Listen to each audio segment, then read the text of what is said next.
pasal 2 ayat 1 mulai, supaya kita mengerti Bapak Ibu Saudara, ya. Berbahasa roh iya, bagus, itu tanda awal.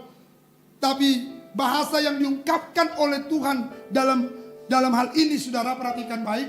Maka penuhlah mereka dengan Roh Kudus, lalu mereka mulai berkata-kata dalam bahasa-bahasa lain, seperti yang diberikan oleh Roh itu kepada mereka untuk menyatakannya. Bahasa-bahasa lain itu bahasa manusia yang diberikan oleh Roh Kudus pada diri seseorang, tapi orang itu nggak tahu bahasa itu untuk memberitakan Injil. Saudara perhatikan ayat yang ke-5.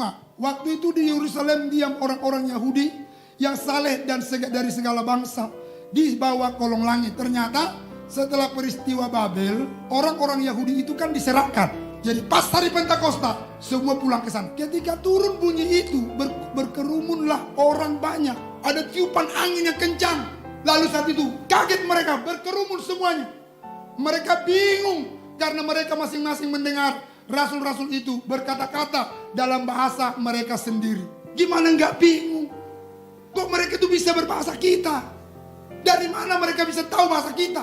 Bahasa itulah yang ditaruh Roh Kudus di bibir lidah mereka. Mereka semua tercengang-cengang dan heran, lalu berkata, bukankah mereka semua yang berkata-kata itu orang Galilea? Itu sama dengan Bapak Ibu suku-suku kita, orang Batak yang di usia 60-an pasti nggak tahu bahasa Indonesia. Lalu saudara, kalau tiba-tiba kita berbagai macam, orang Cina, orang ini datang, kita orang-orang mana gitu loh, mamanya kita datang ke situ, tiba-tiba kita berbahasa Batak, kan mereka heran.